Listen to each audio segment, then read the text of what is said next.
Sir మీరు ఏదైనా సరదాగా సినిమాల గురించి ఏమన్నా ఇంట్రెస్టింగ్ విషయాలు లేకుంటే హీరోస్ గురించి ఏమన్నా ఇంట్రెస్టింగ్ విషయాలు ఉంటే మా కోసం ఒకసారి చెప్తారా సార్? ఎప్పుడు హీరోల గురించి హీరోయిన్ల గురించేనా? హీరోలు కాకుండా అద్భుతమైనటువంటి ఆర్టిస్టులు ఉన్నారయ్యా. Okay sir. ఎవరు సార్? ఉదాహరణకి ఎస్వి రంగారావు ఎటువంటి మహానటుడు, గుమ్మడి గారు ఉన్నారు, ఆయన ఎటువంటి మహానటుడు. చిత్రం ఏంటంటే ఒక ఆర్టిస్టు ఆ క్యారెక్టర్ చేస్తే క్యారెక్టర్ కనిపించకుండా ఆర్టిస్ట్ కనిపిస్తాడు. మరొక విధంగా ఎలా ఉంటుందంటే ఒక ఆర్టిస్టు యాక్ట్ చేస్తే అక్కడ ఈ వ్యక్తి కనిపించదు, ఆ క్యారెక్టర్ కనిపిస్తాడు. ఒక ఆర్టిస్టు కానీ ఒక వేషం వేస్తే ఈ ఆర్టిస్ట్ కనిపించకుండా క్యారెక్టర్ కనిపిస్తుంది. కొంతమంది వేస్తే క్యారెక్టర్ కనిపించకుండా ఆర్టిస్ట్ కనిపిస్తాడు. ఇప్పుడు ఉదాహరణకి గుమ్మడి గారు ఉన్నారు. గుమ్మడి గారు ఏ క్యారెక్టర్ వేసినా సరే ఆ క్యారెక్టర్ కనిపిస్తుంది మనకి. గుమ్మడి గారు ఆ క్యారెక్టర్ వేస్తున్నారని తెలిసినా కూడా ఆ క్యారెక్టర్ మనకి కనిపిస్తుంది. అలాగే గుమ్మడి గారు కూడా కనిపిస్తాడు. క్యారెక్టర్ కనిపించడం వేరు, ఆర్టిస్ట్ కనిపించడం వేరు.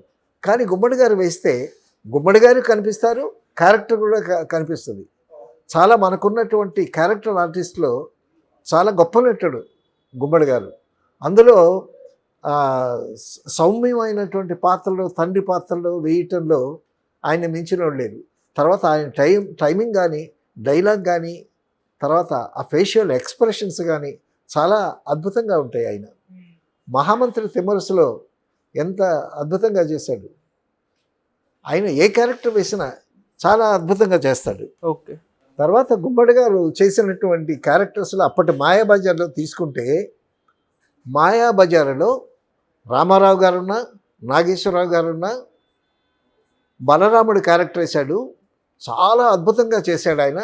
తర్వాత చాలా ఎలివేటెడ్ క్యారెక్టర్ అందులో. బలరాముడు అసలు ఒక హీరో రేంజ్లో యాక్ట్ చేశాడు ఆయన. చాలా మంచి క్యారెక్టర్ బలరాముడి క్యారెక్టరు. సో అందులో బలరాముడి క్యారెక్టర్ చాలా హైలైట్గా చూపించారు. సో ఆయన ఉండేటప్పుడు మిగతా ఆర్టిస్టులు ఎవరు కనిపించలే. సావిత్రి ఉంది, రామారావు గారు, నాగేశ్వరరావు గారు ఉన్నారు. అలాగే ఆ గుమ్మడి గురించి చెప్పుకోవాలంటే చాలా అద్భుతమైనటువంటి క్యారెక్టర్స్ చేశాడు. మనకున్నటువంటి గొప్ప క్యారెక్టర్ యాక్టర్స్లో గుమ్మడి గారు ఒకడు. తర్వాత ఇంత గొప్ప నటుడు కూడా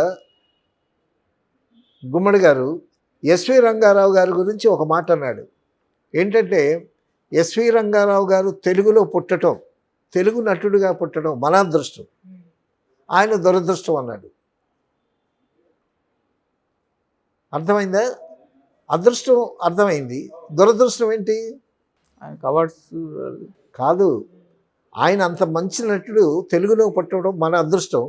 ఆయన దురదృష్టం ఏంటంటే తెలుగు సినిమాల్లో కాకుండా ఏ హాలీవుడ్లో ఉంటే ఆయనకి ఇంకా కీర్తి ప్రతిష్టలు వచ్చేవారు అన్నాడు. ఆయన జకర్తా ఫిలిం ఫెస్టివల్లో నర్తనశాలి సినిమాకి రామారావు గారు కూడా అద్భుతంగా యాక్ట్ చేశాడు నర్తనశాలలో. కానీ అక్కడ రంగారావు గారికి అక్కడ జకర్తా ఫిలిం ఫెస్టివల్లో బెస్ట్ యాక్ట్ అవార్డు వచ్చింది. అంటే ప్రపంచ స్థాయిలో అవార్డు వచ్చింది ఆయనకి. సో గుమ్మడి గారి లాంటి మంచి నటుడు ఈ విధంగా ఎస్వి రంగారావుని పొగిడాడు. సో గుమ్మడి గారే పొగిడాడంటే మరి ఎస్వి రంగారావు ఎంతటి మహానటుడు. అటువంటి ఎస్వి రంగారావు గారు సావిత్రి మహానటుడైన పొగిడాడు. అది వేరే, అది పక్కన పెట్టు.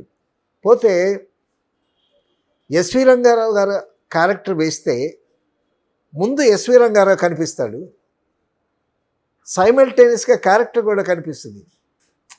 రంగారావు గారిని మనం ఎస్వి రంగారావు అని చూస్తాం.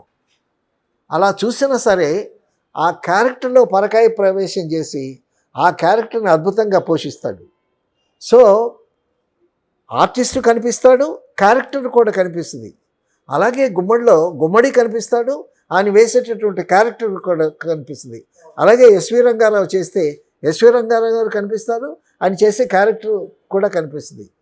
అలాగా ఉండేటటువంటి ఆర్టిస్టులు చాలా అరుదు. కొంతమంది వేస్తే ఆర్టిస్టే కనిపిస్తాడు, కొంతమంది చేస్తే క్యారెక్టర్ కనిపిస్తుంది, కానీ ఆర్టిస్టు కనిపించడం, క్యారెక్టర్ కనిపించడం అనేటటువంటిది మహానటులు ఎస్వి రంగారావు, గుమ్మడి గారి వాళ్ళలో కనిపిస్తుంది. అది వీళ్ళ ప్రత్యేకత. ఒక సినిమాలో రామారావు గారికి, ఎస్వి రంగారావుకి ఎప్పుడు కోల్డ్ వార్ నడిచేది. అయితే రామారావు గారు ప్రతి సినిమాలో రంగారావు గారిని బుక్ చేస్తారు. ఎందుకంటే ఈ రాముడు వేస్తే ఆయన రావణాసురుడు వేయాల్సిందే. ఈయన హీరో పాత్ర, పౌరాణిక పాత్రలో హీరో వేస్తే, సో ఈయన అర్జునుడు వేస్తే ఆయన దుర్యోధనుడు వేయాల్సిందే. ఎస్వి రంగారావు గారికి ఆల్టర్నేటివ్ లేదు. ఎస్వి రంగారావు లాంటి ఒక మహానటుడు ఇక తెలుగు తెర మీదకి వస్తాడని నేను అనుకోవట్లేదు. నా అభిప్రాయం కాదు, చాలామంది అభిప్రాయం అది. ఎస్వి రంగారావు గారి నటనలో ఆ ఈజ్ ఉంటుంది. ఆయన డైలాగ్ చెప్పినట్టు ఉంటుంది, ఆయన సొంతంగా మాట్లాడినట్టు ఉంటుంది. ఆ డైలాగ్ త్రో కానీ, ఆ డైలాగ్ చెప్పటంలో ఈజ్ కానీ, ఆ మధ్యన హావభావాలు కానీ అనే దాంట్లోనే యాక్ట్ చేస్తుంటాడు ఎస్వి రంగారు. అసలు ఆయన ముందు ఎవరు నిలబడరు. రామారావు గారే నిలబడలేకపోయాడు. ఒక సినిమాలో ఒక 100 అడుగులు షాటు రామారావు గారు బ్రహ్మాండంగా డైలాగ్ చెప్పాడు. ఆయన చీల్చి చెండాడు 100 అడుగుల షాటు. అది అయిపోయిన తర్వాత ఎస్వి రంగారావు రియాక్షన్, బానిసలకు ఎంత అహంకారమా అన్నాడు. ఈ 100 అడుగులు ఎంత డైలాగు రామారావు గారు చెప్పింది ఎగిరిపోయింది ఈయన చిన్న డైలాగ్తో. మరి ఎంత పర్ఫార్మెన్స్ అది. ఆ సినిమాకి కమలాకర్ కామేశ్వరరావు గారు డైరెక్టర్. రామారావు గారు అన్నారు, స్క్రిప్ట్లో లేదు, ఎస్వి రంగారావు చెప్పిన డైలాగ్ తీసేమన్నాడు రామారావు గారు. అని అంటే కమలాకర్ కామేశ్వరరావు గారు డైరెక్టర్, ఆయనేమో లేదు బాగానే ఉంది అని ఉంచాడు ఆయన. సో అది చూసి ఆ ఎస్వి రంగారావు ఆ విధంగా అనేసరికి థియేటర్లో ఆడియన్స్ క్లాప్స్ అనమాట. అంత గొప్ప నటుడు ఎస్వి రంగారావు గారు. ఎస్వి రంగారావు గారు ఆయన డైలాగు నర్తనశాలలో సావిత్రి సైరంధ్రి పాత్రలో ఉంటుంది. ఆ పాత్రలో నేను గంధర్వుల కన్యను, నాకు 5 భర్తలు ఉన్నారు అని అంటది. అప్పుడు రంగారావు గారు ఒక డైలాగ్ ఉంటుంది, దేవి 5 భర్తలున్న నువ్వు 6వ భర్తగా నన్ను స్వీకరించలేవా అంటాడు. ఎంత లబ్జుగా అంటాడు రంగారావు గారు. అసలు ఆవిడ ఒప్పుకుంటుందేమో అన్నంత లబ్జుగా అంటాడు ఆయన రంగారావు గారు. అంత అద్భుతమైనటువంటి నటుడు రంగారావు గారు. సో మనకి హీరోలు హీరోయిన్లే కాకుండా క్యారెక్టర్ ఆర్టిస్టులు కూడా చాలా గొప్పవాళ్ళు ఉన్నారు. కొన్ని సీన్లో గుమ్మడి గారు కంటతడి పెట్టిస్తాడు, అలాగే ఎస్వి రంగారావు గారు కంటతడి తీస్తాడు. గుమ్మడి గారు వేసే వేషాల్లో కొంచెం మూస ఉంటుంది.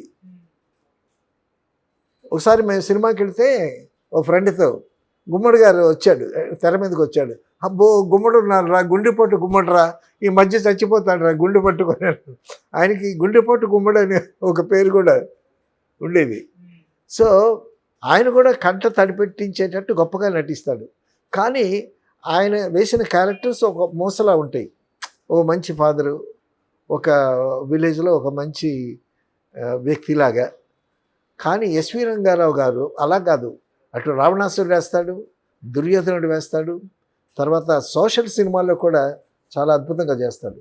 పండంటి కాపురం అని ఒక సినిమా, అందులో ఒక బ్రదర్ కొడుకు చనిపోతారు, చిన్నపిల్లాడు. ఓకే, వాళ్ళని మట్టి చేస్తారు. ఆ మట్టి చేసేటప్పుడు వాళ్ళని అక్కడ డైలాగ్ ఉంటుంది రంగారావు గారిది, ఒరే నీ చేత్తో నాకు అన్నం తినిపించావురా, నేను నా చేత్తో ఇంత మట్టేస్తున్నాను రా నీకు అని చెబుతుంటే అసలు ఒళ్ళు గగురు పొడిచేది. ఆ థియేటర్ అంతా ఏడుపులు అనమాట. అక్కడే బాబు వినరా అన్నదమ్ముల కథ ఒకటని ఒక పాట కూడా ఉంటుంది. ఆ పాట పాడి ఎస్వి రంగారావు యాక్ట్ చేస్తూ ఉంటే చూసిన వాళ్ళు హృదయం ద్రవించిపోద్ది అనమాట. అంత అద్భుతంగా యాక్ట్ చేస్తాడు. అలాగే బిఎన్ రెడ్డి గారి బంగారు పాపలో ఎన్ని క్యారెక్టర్స్, చాలా వైవిధ్యమైనటువంటి క్యారెక్టర్స్ వేస్తాడు. తర్వాత చాలా మంచివాడుగా కూడా వేస్తాడు. మంచివాడు క్యారెక్టర్స్ చేస్తాడు, అటు పౌరాణిక పాత్రలు చేస్తాడు, ఇతను సాంఘిక చిత్రాల్లో పాత్రలు చేస్తాడు. మంచి మనుషులు ఈ సినిమాలో సావిత్రిని ఈయన కొడుకు, కూతురు, తండ్రి వాళ్ళిద్దరు ఆపోజిట్ లాయర్స్. వాళ్ళు కోర్టులో వాళ్ళిద్దరూ హోరాహోరీగా పోట్లాడుకుంటారు.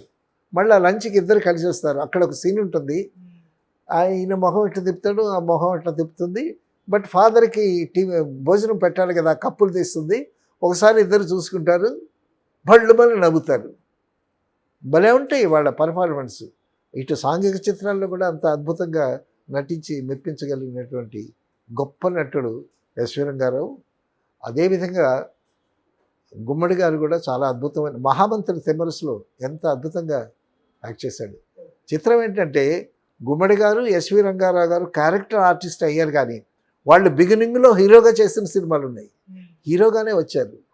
ఫిల్మ్ ఇండస్ట్రీకి వచ్చేటప్పుడు యంగ్స్టర్స్గానే వస్తారు కదా, అప్పుడు హీరోగానే చేశారు. తర్వాత క్యారెక్టర్ ఆర్టిస్ట్గా సెటిల్ అయ్యారు. ఎందుకంటే రామారావు లాంటి అందగాడు, హర్నాథ్ లాంటి అందగాళ్ళు వచ్చిన తర్వాత సో వాళ్ళు హీరోలు. సో పక్కన వీళ్ళు క్యారెక్టర్ ఆర్టిస్ట్ అయ్యారు. సో వాళ్ళకి మాత్రం ఏమాత్రం తీసిపోకుండా అద్భుతమైనటువంటి క్యారెక్టర్స్ చేసి చరిత్రలో, చలనచిత్ర చరిత్రలో నిలిచిపోయారు వాళ్ళు. అది మనకు ఉండేటటువంటి ఒక మంచి క్యారెక్టర్ ఆర్టిస్టులుగా చెప్పుకోవాలంటే వాళ్ళిద్దరు. ఇంకా ఉన్నారు, జగ్గయ్య గారు కొంతమంది ఉన్నారు, కానీ ఈరోజు వీళ్ళిద్దరి గురించి. ఎందుకంటే ఎస్వి రంగారావు గారు అవైలబుల్ కాకపోతే గుమ్మడి గారిని పెట్టేవాళ్ళు, గుమ్మడి గారు అవైలబుల్ కాకపోతే ఎస్వి రంగారావు గారిని పెట్టారు.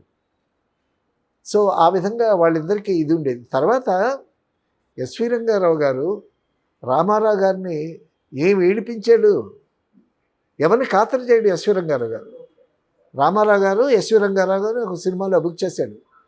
బుక్ చేసిన తర్వాత వాళ్ళ ప్రొడక్షన్ ఎగ్జిక్యూటివ్ వచ్చి ఎస్వి రంగారావు గారి దగ్గరికి వచ్చి, సార్ దీని మీద సంతకం పెట్టండి అన్నాడు. ఎందుకు పెట్టాలి సంతకం అన్నాడు.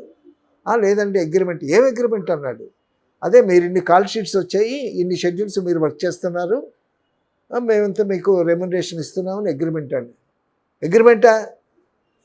నేనేం సంతకం పెట్టలేను అంటే, లేదండి అందరూ సంతకాలు పెడుతున్నారండి, అది మా పద్ధతి అండి అని అన్నాడు.